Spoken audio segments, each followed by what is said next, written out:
Joining us tonight is Tom Fitton, the president of Judicial Watch.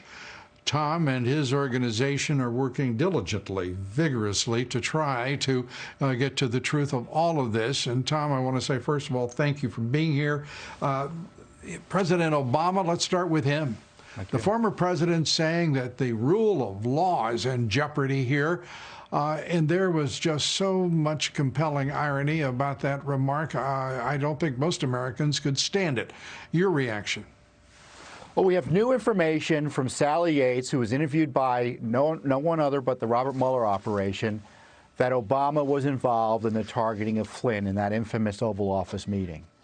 And we also have information that he specifically told President Trump, watch out for Flynn.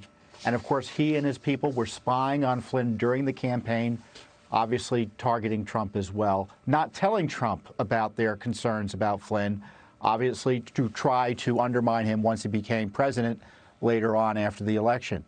Then he comes out and specifically attacks General Flynn. How is that not more evidence that Obama had skin in this game and was directing the targeting of Flynn?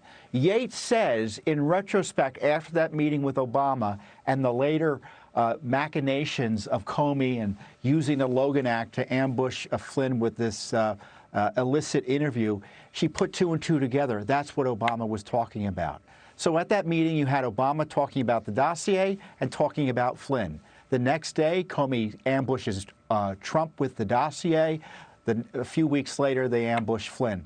I don't know what more evidence you need than to put Obama at the head of the conspiracy, the Obamagate conspiracy, to target President Trump. And, you know, he had, obviously, Gowdy's right in the sense that you had willing accomplices like Brennan, Comey, and McCabe and company, but they were put there by Obama, and they were directed by Obama. Remember, Obama put together that intelligence community assessment that fraudulently smeared Trump as being a tool of Putin.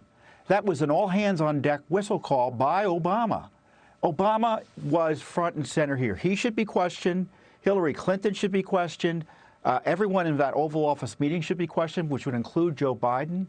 I don't know what Durham is doing, but it doesn't seem to me like he's even focused on the people Gowdy thinks he ought to be focused on. I'm not seeing any indications that these folks care one whit about what Durham's doing.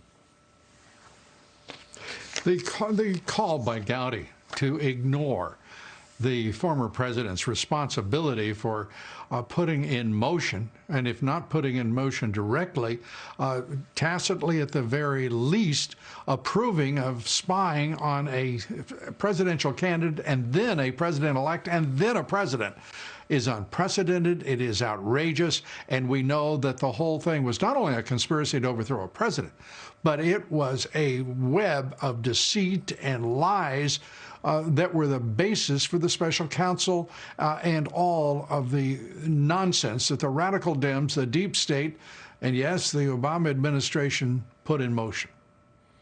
You know, Matt Gaetz is right. I mean, we had zero support when we were talking about Mueller. Frankly, we were almost all alone in highlighting the corruption of Mueller, and the Republican leadership was out there protecting him and highlighting how ethical he was. He was as dirty a cop as anyone else. Gowdy still is. Gowdy still is. Yep. Gowdy is basically, it's inexplicable. I'll leave it at that. Tom Fitton, thanks for explaining so much, as always. We appreciate it, and we're sorry for the abrogated time period we've got here. But thanks, and look forward to talking with you soon.